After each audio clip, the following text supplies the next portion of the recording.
யாழ்ப்பாணத்தில் அதிகரிக்கும் போதைப்பொருள் வியாபாரம். நேற்றும் பல நபர்கள் போதைப்பொருளுடன் கைது. பாடசாலை நேரத்தை அதிகரிக்க கல்வி அமைச்சு நடவடிக்கை. எதிர்ப்பு தெரிவித்து போராட்டத்தில் குதிக்கவுள்ள ஆசிரியர்கள். யாழ்ப்பாணத்தில் திடீரென பணக்காரர்களான 8 பேர் கைது. குறித்த சந்தேக நபர்களுக்கு எதிராக போதைப்பொருள் மற்றும் வாழ்வெட்டு வழக்குகள் பதிவு. கொலை குற்றவாளி இஷார சம்பந்தி தப்பிக்க வைத்த யாழ்ப்பாணவாசி கைது. படகும் மீட்பு. நாட்டில் தொடரும் சீரற்ற வானிலை. கிழக்கு மாகாணத்தில் கொட்டி தீர்த்தது மழை. யாழ்ப்பாணம் பருத்தித்துறை மரக்கறி சந்தையை முன்பிருந்த இடத்திற்கு மாற்றித் தருமாறு கோரி வியாபாரிகள் போராட்டம். கொலை குற்றவாளி செவ்வந்தியின் தொலைபேசியில் நாமல் எம்பியின் தொடர் இலக்கம். வெளியான முக்கிய தகவல். ஏஎல் பரீட்சைகள் நடைபெறும் திகதிகள் அறிவிப்பு. மாணவர்களை பரீட்சைக்கு தயாராகுமாறு கல்வி அமைச்சு பணிப்பு. கைது செய்து தடுத்து வைக்கப்பட்டுள்ள பாதாள உலக கும்பலின் தொலைபேசிகளில் இலங்கையின் முன்னணி நடிகைகளின் தொடர்பு எண். அதிர்ச்சியில் போலீசார். யாழ்ப்பாணத்தில் இரத்த வாந்தி எடுத்த குடும்பத் தலைவர் உயிரிழப்பு.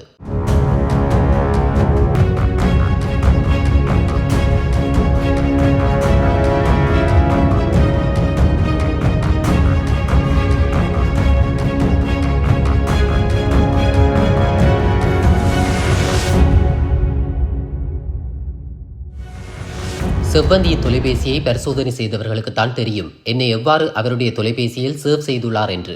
ஆனால் நிறைய பேர் செவ்வந்தியின் தொலைபேசியை பரிசோதனை செய்ய காத்திருப்பதாகவே தோன்றுகிறது. இவ்வாறு பாராளுமன்ற உறுப்பினர் நாமல் ராஜபக்ஷ தெரிவித்துள்ளார். மொட்டு கட்சியின் தலைமையகத்தில் நடைபெற்ற செய்தியாளர் சந்திப்பில் உரையாற்றும் போதே இதனை தெரிவித்துள்ளார். பிரதி அமைச்சர் மஹிந்த ஜெயசிங்கவுக்கு இப்போது நாமல் மற்றும் ராஜபக்ஷ தான் கனவில் தெரிகிறது போல். கனவு கண்டு விழித்தபோது நாமல் சார், மகேஷ் சார், ராஜபக்ஷ போன்றென தோன்றுகிறதோ தெரியவில்லை என்றும் அவர் மேலும் தெரிவித்துள்ளார்.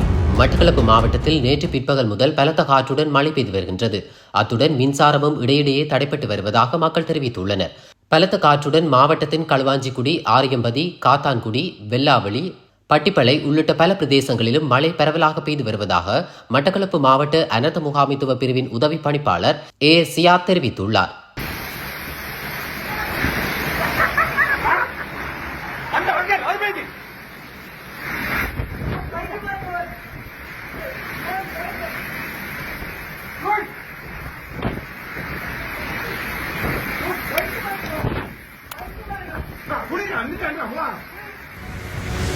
யாழ்ப்பாணம் வடமராட்சி பருத்தித்துறை மரக்கறி சந்தையை முன்னர் இயக்கிய இடத்திற்கு மாற்றுமாறு கோரி பருத்தித்துறை வர்த்தக சமூகத்தினர் இணைந்து கவனஈர்ப்பு பேரணியொன்றை முன்னெடுத்துள்ளனர். பருத்தித்துறை நகரிலிருந்து அனைத்து வர்த்தக நிலையங்களும் மூடப்பட்டு குறித்த போராட்டம் நடைபெற்றுள்ளது.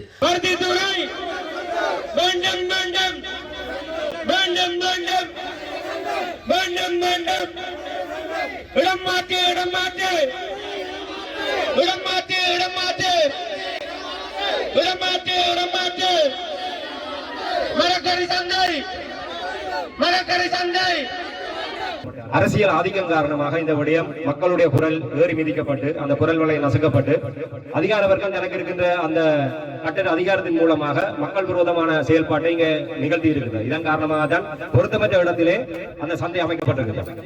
அந்த சந்தை அமைக்கப்பட்ட இடத்திலே அந்த சந்தை விடயம் தொடர்பட்டு பல்வேறு ஊழல்கள் இருப்பதாக பலராலும் ஊகிக்கப்படுகின்றன, பலராலும் சொல்லப்படுகின்றன.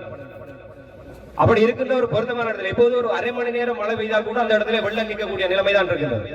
ஒவ்வொரு நாளும் வெள்ளம் வருகின்ற போது நகரசபையினுடைய ஊழியர்கள் அங்கே அனுப்பப்பட்டு அவர்கள் மூலமாக அந்த வெள்ளங்கள் அள்ளி ஊற்றப்படுகின்றன. வாழ்வெட்டு மற்றும் போதைப்பொருள் கடத்தல் என்பவற்றில் ஈடுபட்டு சட்டவிரோதமாக சொத்து சேர்த்த 8 பேருக்கு எதிராக யாழ்ப்பாணம் குற்றத்தடுப்பு பிரிவு போலீசார் விசாரணைகளை முன்னெடுத்துள்ளனர். குறித்த 8 பேரில் 3 எதிராக மல்லாகம் நீதவான் நீதிமன்றத்திலும் 5 எதிராக யாழ்ப்பாணம் நீதவான் நீதிமன்றத்திலும் வழக்கு தொடரப்பட்டுள்ளது. அவர்களில் 1 எதிராக போதைப்பொருள் கடத்தலில் ஈடுபட்டு சொத்து சேர்த்த குற்றச்சாட்டும் 7 பேருக்கு எதிராக வன்முறை செயற்பாடுகளில் ஈடுபட்டு சொத்து சேர்த்த குற்றச்சாட்டுகளும் சுமத்தப்பட்டுள்ளன.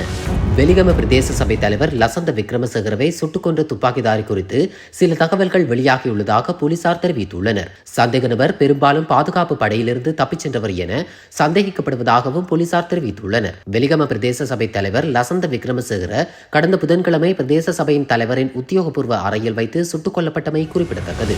2026 ஆண்டு முதல் நடைமுறைப்படுத்தப்படவுள்ள புதிய கல்வி சீர்திருத்தங்களின்படி பாடசாலை நேரத்தை 30 நிமிடங்களால் நீடிப்பதற்கு ஆசிரியர் அதிபர்கள் தொழிற்சங்க கூட்டணி கடும் எதிர்ப்பு தெரிவித்துள்ளது. கொழும்பில் ஊடகவியலாளர் சந்திப்பொன்றை நடத்திய ஆசிரியர் அதிபர்கள் சங்கங்கள் நவம்பர் 7ஆம் தேதிக்கு முன்னர் பாடசாலை நேரத்தை திருத்துவதற்கு அரசாங்கம் நடவடிக்கை எடுக்காவிட்டால் பாடசாலை தவணை ஆரம்பித்தவுடன் ஒருநாள் வேலைநிறுத்த போராட்டத்தில் ஈடுபட உள்ளதாக தெரிவித்துள்ளனர். நவம்பர் 7 වෙනිදා පාසල් නිවාඩු දෙන්න කලින් මේ තීරණේ ආණ්ඩුව වෙනස් කරන්න ඕනේ. ඒක වෙනස් කරන්නේ නැත්නම් පාසල් නැවත දෙසැම්බර් මාසේ ආරම්භ වුණාට පස්සේ එක් දින වර්ජනයක් කරනවා කියන එක අපි කියනවා. இஷார செவ்வந்தி இந்தியாவிற்கு தப்பிச் செல்வதற்கு பயன்படுத்தப்பட்ட படகை செலுத்திய இளைஞன் கைது செய்யப்பட்டுள்ளார். யாழ்ப்பாணத்தை சேர்ந்த 26 வயதான இளைஞன் ஒருவரே கைது செய்யப்பட்டுள்ளதாக போலீசார் தெரிவித்துள்ளனர். கைது செய்யப்பட்ட இளைஞனை கொழும்புக்கு அழைத்து வர நடவடிக்கை எடுக்கப்பட்டுள்ளது. அத்துடன் படகின் உதவியாளராக செயற்பட்ட மற்றொருவரை தேடி விசாரணைகள் முன்னெடுக்கப்பட்டு வருகின்றன.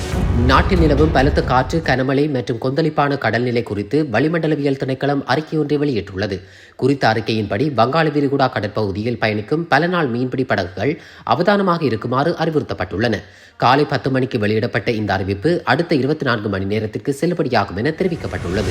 கணேமுல சஞ்சீவ கொலை வழக்கின் சந்தேக நபரான இஷார செவ்வந்தி தப்பிச் செல்ல உதவியதாக கைது செய்யப்பட்ட 2 பெண்கள் உட்பட 4 சந்தேக நபர்களை எதிர்வரும் நவம்பர் மாதம் 7ஆம் தேதி வரை விளக்கமறியலில் வைக்க கொழும்பு நீதவான் நீதிமன்றம் உத்தரவிட்டுள்ளது.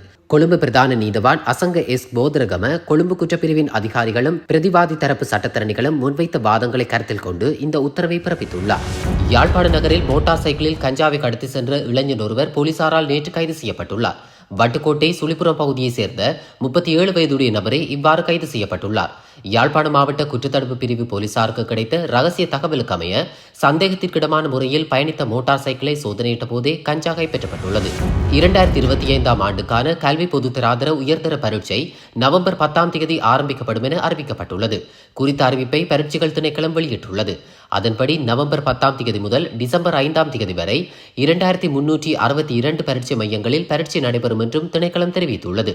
இதேவேளை பொது தகவல் தொழில்நுட்ப பரீட்சை டிசம்பர் 6, 2025 சனிக்கிழமை நடைபெறும் என்றும் தெரிவிக்கப்பட்டுள்ளது. யாழ்ப்பாணத்தில் இரத்த வாந்தி எடுத்த குடும்பஸ்தர் ஒருவர் உயிரிழந்துள்ளார். காரைநகர் பட்டித்தாழ்வு பகுதியைச் சேர்ந்த 47 வயதுடைய கோணலிங்கம் சுந்தரலிங்கம் என்பவரே இவ்வாறு உயிரிழந்துள்ளார். குறித்த நபருக்கு காலை 3 தொடக்கம் 4 தடவைகள் மூக்காலும் வாயாலும் இரத்தம் வெளிவந்துள்ளது. பின்னர் வெலந்தலை வைத்தியசாலைக்கு கொண்டு செல்லப்பட்டு அங்கிருந்து யாழ்ப்பாண போதனா வைத்தியசாலைக்கு மாற்றப்பட்டுள்ளார். இருப்பினும் சிகிச்சை பலனின்றி காலை 10 மணியளவில் உயிரிழந்துள்ளார். தாய்லாந்து அரசு இலங்கைக்கு நன்கொடையாக வழங்கிய 2 யானைகளை திருப்பி பெற திட்டமிட்டுள்ளது. 2 யானைகளையும் இலங்கை மோசமாக பராமரித்து வருவதால் தாய்லாந்து அரசு இந்த முடிவை எடுத்துள்ளதாக கூறப்பட்டுள்ளது. பாதாள உலகக்குழு உறுப்பினர் ஹெகல்பத்ர பத்மேவின் தொலைபேசியில் தென்னிலங்கையின் நடிகையொருவர் தனது காதலனுடன் நெருக்கமாக இருக்கும் காணொலி ஒன்று கண்டுபிடிக்கப்பட்டுள்ளது. குறித்த நடிகை தனது காதலருடன் நெருக்கமாக இருந்த காணொலியை பத்மேவிற்கு அனுப்பி வைத்துள்ளதாக தெரிவிக்கப்பட்டுள்ளது. பத்மேவின் தொலைபேசியில் தென்னிலங்கையை சேர்ந்த 5 நடிகைகள் மற்றும் மிஸ் ஸ்ரீலங்கா பட்டம் வென்ற ஒரு மொடல் நடிகை தொடர்பான தகவல்கள் தெரியவந்துள்ளன.